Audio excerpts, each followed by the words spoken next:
नए पेड़ प्लांटेशन के लिए जाने का, उनको पानी मिले।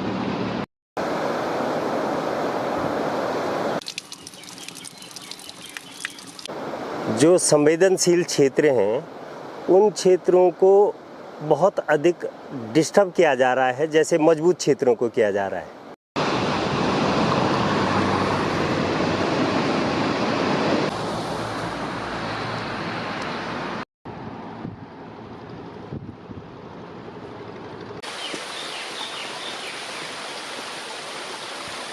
तो यहाँ की महिलाएं हैं जो पहाड़ की बैकबोन है। बैकबोन पता है तुम्हें क्या बोलती, क्या बोलती? पहाड़ में रहने वाला क्या? आप लोग नो क्या चे? मेरे नो नो करना गाड़ी है ना, मेरे लोड पोल में दिखता है।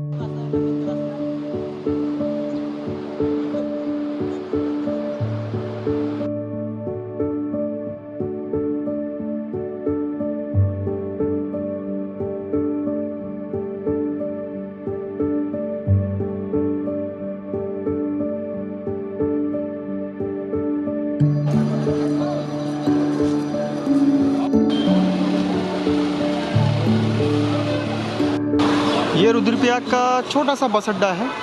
यहाँ पर इतना जाम लगता है कि पुलिस के भी हाथ पांव फूल जाते हैं। फिलहाल सारे जो यात्री हैं जो केदारनाथ जाते हैं उनको सीधे बाईपास से केदारनाथ की तरफ भेज दिया जाता है, लेकिन उसके बावजूद भी यहाँ पर जो लोकल गाड़ियाँ हैं या सवारियाँ हैं या बसें हैं उनकी वजह से जाम लगता है। तो यहाँ से आपको हर छोटे बड़े से जगह के लिए जीप मिल जाती है, लेकिन पीक टाइम पर यहाँ पर बहुत ज़्यादा गाड़ियों की शॉर्टेज रहती है और अगर आप आते भी हैं तो किराया भी महंगा लिया जाता है। जैसे आप चोपता की तरफ जाएंगे, अगस्त्यमुनि जाएंगे, गुप्तकाशी जाएंगे, उस तरह।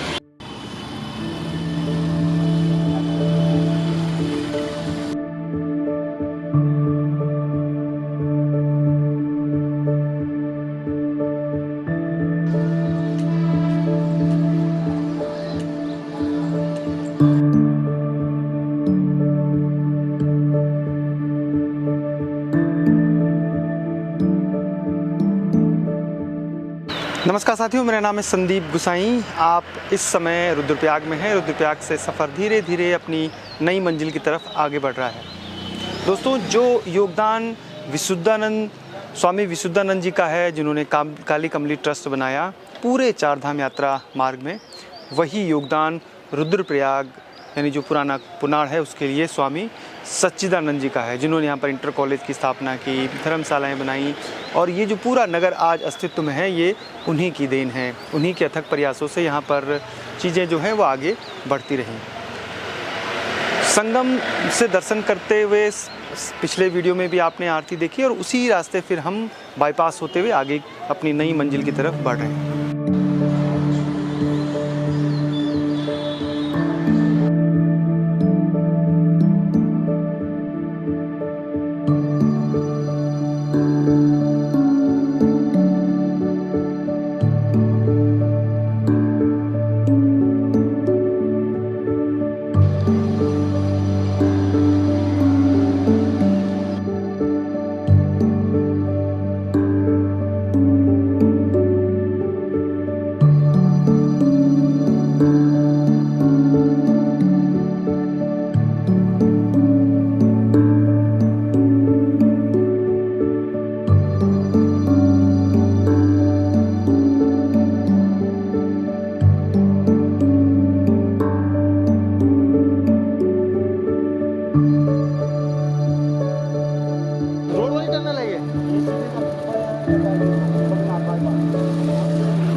आप इस समय मंदाकिनी वैली के साथ चल रहे हैं और जैसे ही आप रुद्रप्रयाग से आगे, संगम से आगे मंदाकिनी वैली में बढ़ते हैं तो बाबा केदारनाथ की एक जो फीलिंग है वो आने लगती है कि हम अब केदार घाटी में हैं। ये पूरी मंदाकिनी वैली से आप बोल लीजिए, केदारनाथ वैली से बोल लीजिए, और जो यात्राएं हैं वो नदियों को किस तरीके से फॉलो करती रही हैं उसका ये नायाब उदाहरण है।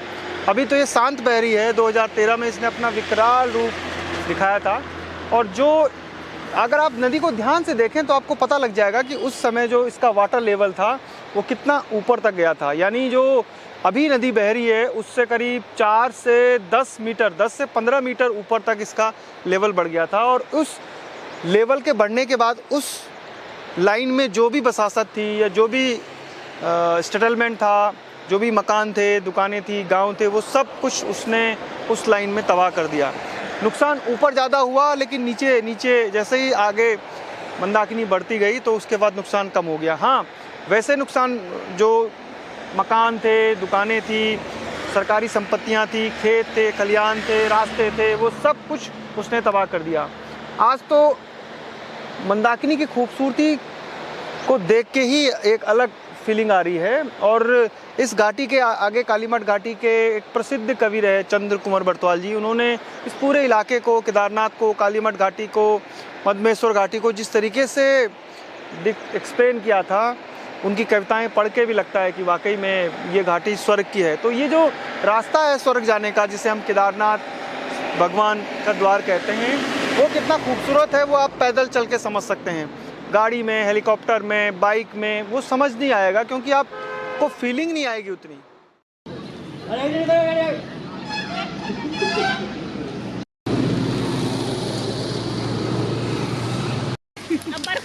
कुछ नहीं बोले। चलो आप लोगों को खेत तो आबाद रखे हैं ना, कम से कम तैयारी करना जो आप लोग दाल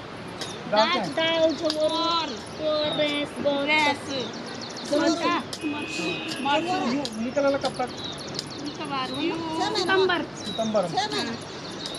सितंबर में भी आए आप जब दाल दूध सितंबर दिख आप ही दिख दो कुछ आते नॉलेज भी हूँ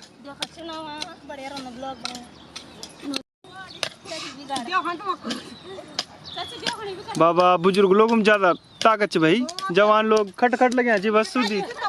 हाँ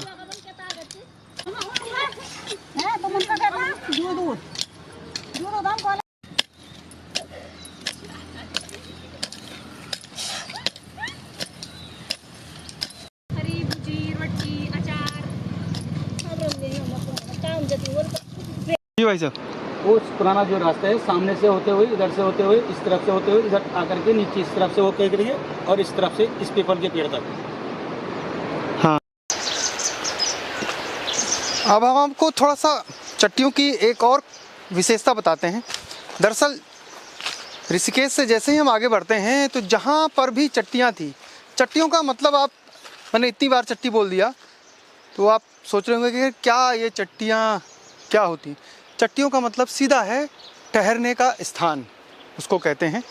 अभी चट्टी शब्द कहाँ से आया, ये गढ़वाल से है या फिर ये बाहर का शब्द है, ये अभी मालूम नहीं है। लेकिन चट्टियों में जहाँ पर भी जो रहने की ठहरने की व्यवस्था की गई, वहाँ पर या तो बरगद का पेड़ मिलता है या जो हमारा पवित्र पीपल का वृक्ष है। और चूँकि पीपल का वृक्ष बहुत विराट विशाल होता है, उसके नीचे आराम से जितने भी तीर्थयात्री हैं वो बैठ के छोटा पत्थरों का, ये जो पत्थर रखे हैं इनका चूल्हा बना के, और वहीं पर सीधा 1-2 रोटी या खिचड़ी या दाल बना के उनका भोजन लेके फिर आगे बढ़ते थे। तो इसका मतलब यहाँ पर पानी भी है, ऊपर गांव है और यहाँ पर पानी है। फिर इसके आगे जैसे वो सुबह चले गुलाब राय से राइट साइड, क्योंकि पूरा रास्ता जो है कुंड तक राइट साइड है, और वहाँ से वो फिर लेफ़्ट साइड मुड़ जाता है, यानी गुप्तकाशी के लिए। तो राइट साइड चलते चलते मंदाकिनी नदी के किनारे किनारे, और यकीन मानिए कि अभी तक का पूरे जीवन में मेरा सबसे महत्वपूर्ण और यादगार पूरी यात्रा है। इतना नॉलेज हो रहा है, और नदी कितना सिखाती है हमें, एक संस्कृति, जीवन, सभ्यताएं, वो बहुत कुछ सिखा रही है मंदाकिनी नदी। लेकिन जो यात्री है उनका सारा फोकस केदारनाथ भगवान की तरफ है, वो सीधे धाम में पहुंचना चाहते हैं। वो धाम से पहुंचने का जो रास्ता है उसका आनंद नहीं ले पाते हैं, रुकते नहीं हैं जगह जगह, जो छोटे छोटे मंदिर हैं उनके दर्शन नहीं करते और सीधे आगे बढ़ते रहते हैं। लेकिन आप जो है रुद्रप्रयाग से इस समय करीब 2.5 किलोमीटर के आसपास पहुंच चुके हैं, और ये जो चट्टी है ये तहसील का इलाका है। तो इसके आगे एक और चट्टी है, उस वहाँ पर भी ठहरने की व्यवस्था है। अब वहाँ चलते हैं। कहते हैं अगर हिमालय को जानना है तो सबसे पहले आप जो यहाँ की महिलाएं हैं, जो पहाड़ की बैकबोन है, बैकबोन पता है तुम्हें क्या बोल दी? पहाड़ में रोण वाला क्या आप नो क्या चे मेरे नो का ना गाड़ी था मैं लोड पोल में दिखता है नो तो बताओ ना पड़ू नो क्या चाप ये बार एक तो कोई बात तो नो नो नहीं बतान अच्छा यकम चट्टी छा पहले हां अच्छा या इथे पड़े यात्री लोग रुक दे छा या तर लोग रुक छा यक ये फोन में रोड छा ये पानी भी होल भीतर आंगने हां ये मो छा पानी पर ये मो जब ये तैसे ले बने था तो जो साफ पानी अच्छा पानी को खाऊं तो पानी बन गई और इनाऊ ई तरफ इना बड़े रास्ता छा यहाँ रास्ता छा आज हम तो अपन रास्ता पर गासर ना जाए अच्छा हां से तपन से ये नहीं बने यार सीमेंट डाल तो बा हां तब हम गासर ना जाए तो यू डाल भी बहुत पुराना होलो पीपल और डालो हमारा दादा परदादा झड़दादा की जाने को बुढ़ी हो लायो कई साल बेटा नो सब नींद हम नींद जब हमारा बियो बोलू हमार सर नींद बोलू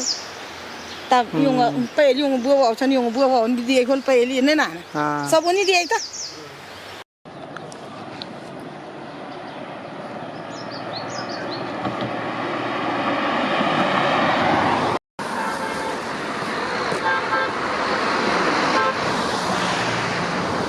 आज का स्टे यहाँ यानी तो 12 किलोमीटर चलेगा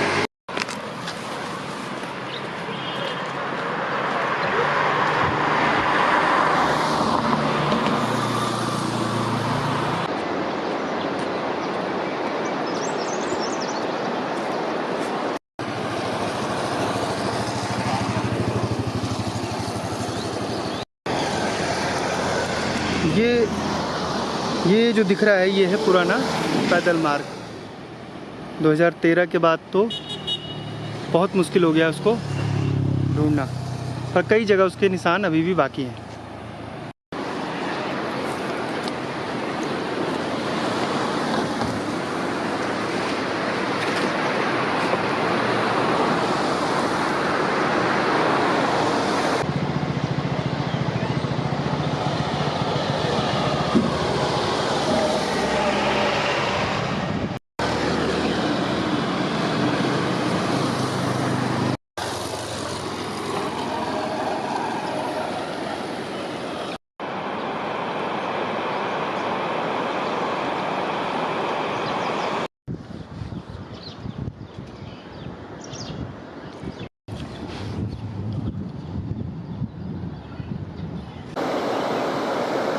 दो चीज़ें विशेषकर हैं जो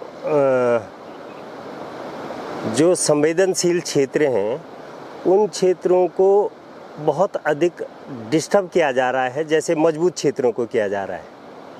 जैसे सिरोबगढ़ वाले को हम देखते हैं और सिरोबगढ़ वाले को हम लोग मैं 95 से देख रहा हूँ और लगातार हम लोग एक बात कहते हैं कि सिरोबगढ़ रुक नहीं रहा है, जबकि हम लोगों का मानना है कि सिरोबगढ़ पे जो सड़क का विकास हो रहा है वो जैसे आदि मानव या आदम युग के ज़माने की तकनीकी से हो रहा है। जैसे हम ऊपर की तरफ हिल साइड कटिंग करते हैं और नदी की तरफ ढालते हैं और फिर ये अपेक्षा करते हैं कि नीचे से भी मजबूत रहेगा और ऊपर से भी मजबूत रहेगा, जबकि होता क्या है, हिल साइड भी पंचर हो रहा है और रिवर साइड भी पंचर हो रहा है। और ऐसे कई भूभाग हैं, जब हम सिरोबगढ़ से ऊपर बढ़ते हैं केदारनाथ रोड पर भी ऐसे जख्म विकसित हुए हैं। तो ज़रूरत इस बात की है कि खासकर जो संवेदनशील क्षेत्र हैं वहाँ ये भी कोशिश की जाए कि हिल कटिंग को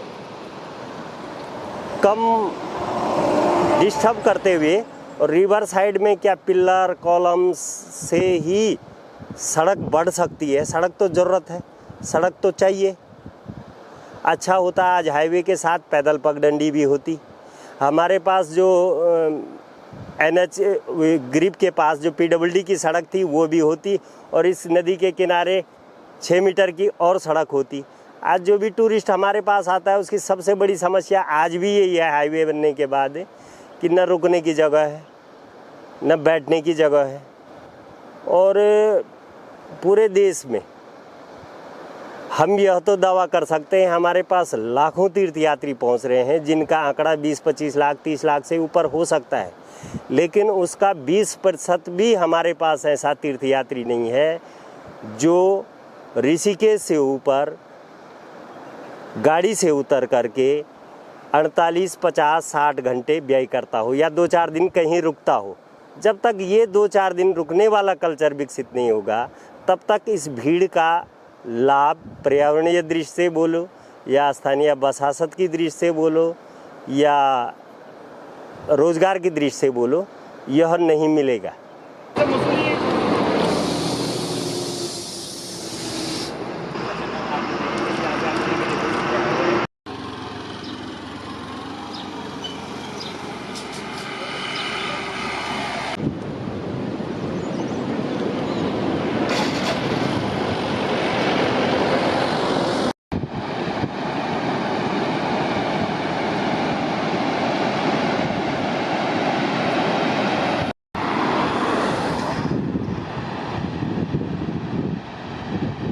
जितने पेड़ प्लांटेशन के लिए जाने उनको पानी मिलेगा और उसके बाद इस पर निकलेगा, इसको रीयूज करेंगे। आप लोग अक्सर वृक्षारोपण के लिए जाते होंगे तो आप देखते होंगे ये काली पन्नी पड़ी हुई फाड़ देते हैं।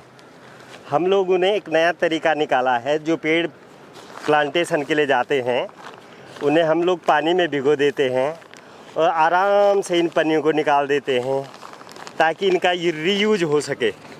ये फाड़ने के बजाय फिर यूज हो सकती है, इनमें फिर पौधा तैयार किया जा सकता है। तो ये एक बात तो छोटी भी है और बात बहुत बड़ी भी है। ये बैग फिर यूज हो सकता है और इस पौधे को हम लगाएंगे। आइए, आप रहेगी याद। गड्ढा भी आपने उतना ही खोद रखा है? हाँ। इसी इतना ही? ठीक है। मिट्टी डाल दी? हाँ। पानी की जरूरत है नहीं, नमी में ये भिगा रखा ना इसको। हाँ, तरीका है ना, लोग पानी डालते हैं, इसका मतलब भिगाते नहीं होंगे। ड्रामा करते हैं, क्या बोलना किसी को, कौन क्या करता है, इस पे तो चर्चा करनी बेकार है। हम क्या कर सकते हैं, इस पे चर्चा हो सकती है ना। देखो इसमें कल परसों बढ़िया बारिश हुई। ये पेड़ है silver oak. Silver oak. Silver oak सही है इसका। हाँ, ये हाइट, यही हाइट है। हाइट बढ़िया आएगी इसकी 15-20 फुट। फ्लावर भी आएगा इस पे और छांव भी बढ़िया बनेगी इसकी ना। इसको दबा दो। ये हमने लगाया है, किस जगह पे लगाया हमने? ये तिलवाड़ा नगर पंचायत की शुरुआत में जो वृक्षारोपण किया हमने, नगर पंचायत शुरू हो गई है। जगवान जी, बहुत बहुत धन्यवाद इस यात्रा को यादगार बनाने के लिए। सिल्वर ओक पौधा लगाया हमने मंदाकिनी नदी के किनारे, हाईवे पर ये जगह है। और 10 साल बाद जब मैं इधर से गुजरूंगा तो यहाँ पर ज़रूर थोड़ी देर के लिए बैठूंगा और याद करूंगा आपको कि आपने एकदम बताया नहीं था पहले से, और जैसे ही हम पहुँचे तो हमारे लिए एक पेड़ था कि आपको लगाना है। तो चलिए आगे बढ़ते हैं। ठीक है।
विश्वास नहीं हो रहा है, नगर पंचायत तिलवाड़ा जहाँ पर डंपिंग यार्ड है उसके नीचे नदी में कोई भी कचरा नहीं है। वरना जहाँ जहाँ नगर पंचायत है, जैसे कर्णप्रयाग है, जोशीमठ है, नंदप्रयाग है, जहाँ जहाँ हमने देखा वहाँ नदी में ही कचरा डाल दिया जाता है। तो एक अच्छा प्रयास है, इसकी तारीफ भी होनी चाहिए कि किस तरीके से प्लास्टिक और कचरा मैनेजमेंट किया जा रहा है, यानी वेस्ट मैनेजमेंट।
ये छतौली चट्टी आई।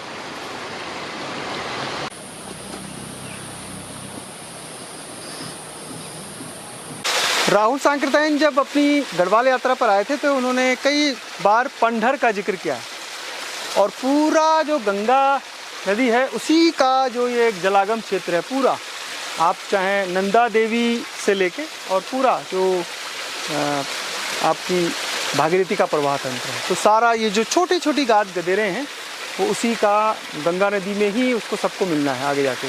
तो हमें जगवान जी ये जो पूरा जलागम क्षेत्र है इस छोटी गाड़ का तो ऊपर लेके जा रहे हैं। और आपके पास अगर समय हो, जब आप हाईवे पे चल रहे हो, गर्मी हो दिन में, तो आप 10-15 मिनट या 1 घंटा निकाल के इस तरीके से छोटा सा ट्रैक कर सकते हैं। तिलवाड़ा जो चौकी है वहाँ से हम ऊपर की तरफ बढ़ रहे हैं आगे तक देख के, और वहाँ पर हम जगवान से और विस्तार से चर्चा करेंगे इस जलागम क्षेत्र के बारे में। आवाज़ देखिए कितनी सुंदर है।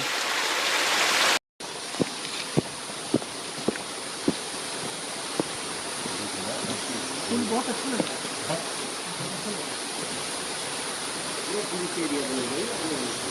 भरे रहते थे, कहाँ तक भरे रहते थे वहाँ तक ले जा रहा हूँ। मतलब जहाँ पर पानी है, समतल खेत है, थोड़ा रहने लायक स्टे लायक है, वहाँ पर आदमी ने अपने आप ही उस तरीके से उसमें डेवलप हो गया।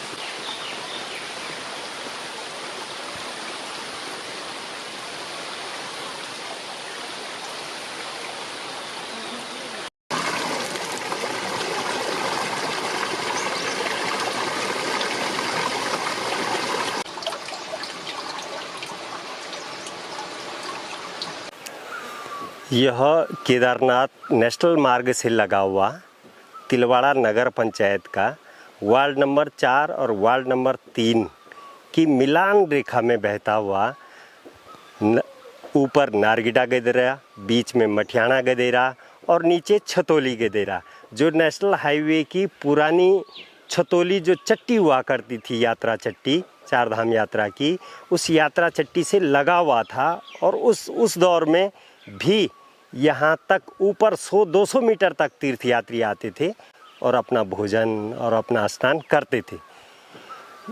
जैसा कि आप सभी जानते हैं, पहाड़ और हिमालय में सबसे महत्वपूर्ण यदि कोई है तो वह पानी है। और जब हम नदियों को देखते हैं तो नदियों की संरचना कैसी होती है, इन्हीं छोटे छोटे गाड गदेरों पनघटों से नदियाँ बनती हैं। और हम लोगों का ये मानना रहा है कि जो प्राकृतिक रूप से या पारंपरिक रूप से जो पर्वतीय ढलानों पर सीढ़ीनुमा खेत थे, जो हमारे गदेरों से, प्राकृतिक स्रोतों से और जंगलों से लगे हुए जो खेत थे, हमारे सीढ़ीनुमा छोटे छोटे खेत थे, यह सबसे अधिक रेन वाटर हार्वेस्टिंग का काम करते थे। और जब हम लोगों को ये लगा कि हमारे प्राकृतिक स्रोत दिन प्रतिदिन प्रभावित हो रहे हैं, वह भूगर्भीय दृष्टि से हो सकता है या मौसम परिवर्तन की मार से हो सकता है, लेकिन जो हम लोगों का मानना रहा है, हम सभी लोगों ने जो विचार विमर्श करके सोचा कि कम से कम जो हमारे गदेरे के नज़दीक लगे हुए खेत हैं, जो हमारे प्राकृतिक स्रोतों के नज़दीक जो कृषि क्षेत्र हैं, उसको यदि हम बंजर से आबादी की ओर बंजर खेतों को यदि हम आबाद करने लगते हैं तो जो भी वर्षा का पानी होगा वो हार्वेस्ट होगा और निश्चित रूप से हमारे गदेरों में और हमारे प्राकृतिक स्रोतों को इससे एक शक्ति मिलेगी, उनको ऊर्जा मिलेगी, पानी की मात्रा बढ़ेगी।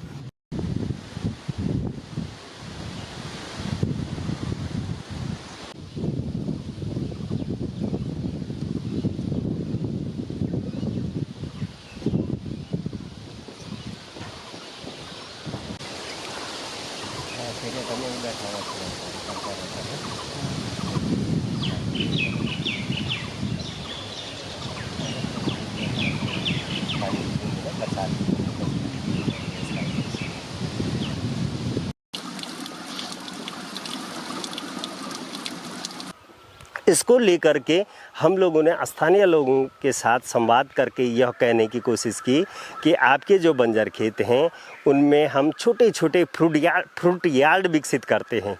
हमारे जो वन पंचायतें हैं उन वन पंचायतों में चीड़ अधिक है क्योंकि हम लोग घाटियों में हैं, तो हम लोगों ने वहाँ बांज और कचनार और चौड़ी पत्ती वाले पौधे, ताकि हमारा चारा प्रबंधन भी बढ़े और एक ऐसी जैव विविधता विकसित हो जिससे पानी के लिए हो चाहे स्थानीय लोगों के लिए हो लाभप्रद हो। इसी क्रम को लेते हुए हमने क्या किया, जो चीड़ के घने वन थे उनमें हमने खंतियाँ खोदी, चाल खाल बनाए और उसके साथ बांज और अन्य प्रजातियों का वृक्षारोपण किया। जैसे ही हम गांव वालों की सीमाओं में आए, गांव से गदेरे के नज़दीक जो कृषि भूमि थी उसमें आए, तो बहुत बड़ी चुनौती है यहाँ लंगूर और बंदरों की। तो इसके लिए हमने 2 प्रजातियों को प्राथमिकता दी, कटहल और कागजी। और ऐसे 100 से अधिक किसान चयनित किए जिनके खेतों में 10, 20, 50 कागजी और कटहल के पेड़ लगाए। और जो काश्तकार जागरूक थे उनके खेतों और उन पेड़ों को देख करके अति प्रसन्नता होती है। और जो जिन लोगों ने थोड़ा लापरवाही की तो वो उन पेड़ों को देख करके फिर हम बरसात में फिर एक बड़ा अभियान चलाएंगे। कागजी का ही पेड़ है। हाँ, ये कागजी बीजू कागजी, हमने 2 किस्म की कागजियाँ लगाई हैं पूरे नगर क्षेत्र में। एक तो बीजू कागजी लगाई है और दूसरा जो सबसे बढ़िया कागजी गंगानगर वैरायटी चल रही है उसको भी हमने लगाया। गंगानगर वैरायटी हमारी दूसरे साल से फलत में आने लगी है और जो ये बीजू कागजी है ये 4-5 वर्ष फलत देने लगेगी। ऐसा मानना है कि इनकम भी बढ़ेगी, आय अर्जन बेहद ज़रूरी है। हम पर्यावरण जलागम के विषयों को तब तक नहीं समझा सकते किसी को जब तक हम उनके आय अर्जन का जोरदार विकल्प न दे सकें।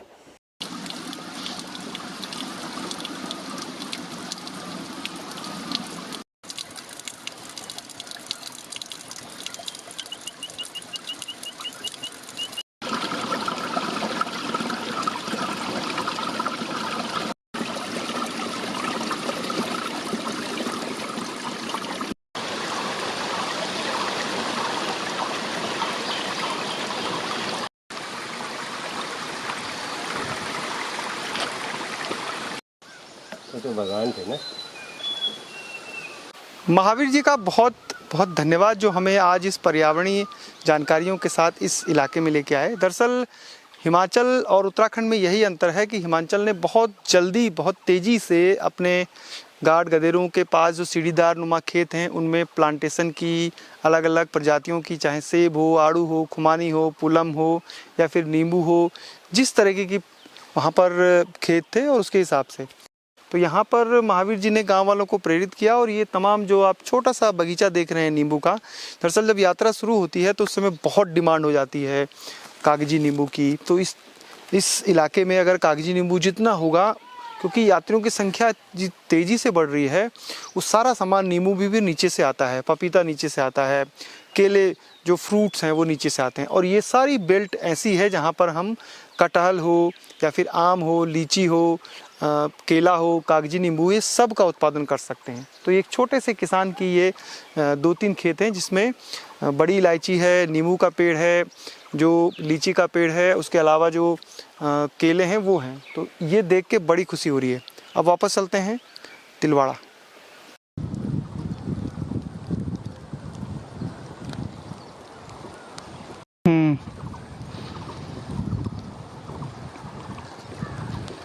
आए कर देगा जो ये पत्थर दिख रहा है जिसमें पानी है ना, वहाँ तक खेत थे। खेत है। तो नदी उस तरफ थी, नदी उस तरफ छोटी सी हल्की सी बहती थी, जैसे अभी, हाँ जैसे अभी बह रही है। वो 20 सेंटर का पत्थर वो था, उससे ऊपर रुक रहा है उससे क्या चीज, लैंडस्लाइड रुकेगा उससे। और वो बॉर्डर है तो बहुत बढ़िया।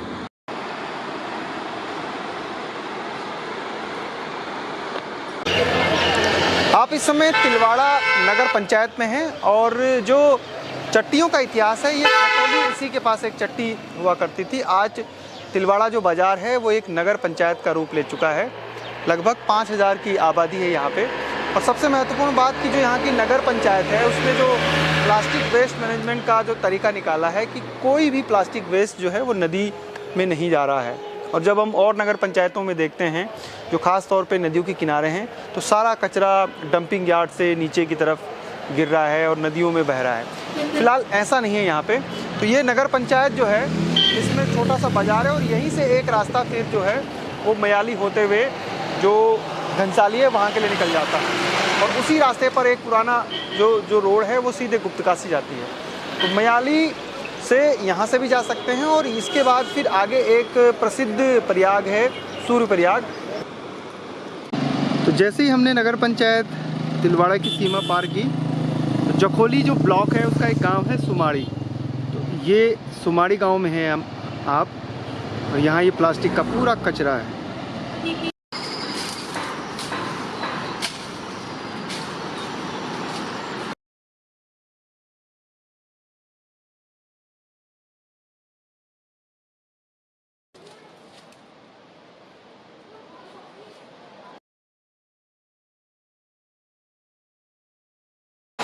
निश्चित रूप से जब रुद्रप्रयाग होकर के केदारनाथ के लिए पैदल यात्री चलता था तो केदार घाटी में जो पहला, जिसे लोग छोटा प्रयाग कह सकते हैं, सूर्यप्रयाग जो लस्तर और मंदाकिनी नदी के संगम से बनता है सूर्यप्रयाग, जिसके बाईं ओर लाटा बाबा है और दाहिनी ओर त्रिपुरेश्वर महादेव हैं। विद्वज्जन यह भी कहते हैं कि यह भविष्य का केदार है और त्रिपुरेश्वर महादेव के दर्शन साक्षात केदार दर्शन जैसे हैं। जो बाईं ओर लाटा बाबा है वह भी साक्षात शिव स्वरूपी हैं और स्थानीय इष्ट भी है। और यह जखोली ब्लॉक का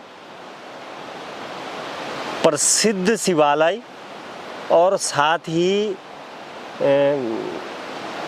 इस पावन घाट पर प्रसिद्ध घाट भी है, पवित्र घाट भी माना गया है। यहाँ पर बैसाखी के दिन 100 से अधिक देव डोलियाँ आती थी और रात भर देव मंडाण होते थे, देव डोलियाँ नाचती थी, नृत्य होता था, बाजार लगते थे, हजारों लोग आते थे। और अब तो बेहद अफसोस होता है इस आधुनिक युग में बैसाखी पर यहाँ देव डोलियों के दर्शन दुर्लभ हो गए। फिर हम आपदा आई और मंदिर तक पानी भरेनी और नुकसान नहीं हुआ हमारा, ठीक है रही क्या। मूड तो हुए थोड़ा नुकसान है, शनि बोगी और यो दिवाली गए ना, पर फिर ठीक हुए एकदम।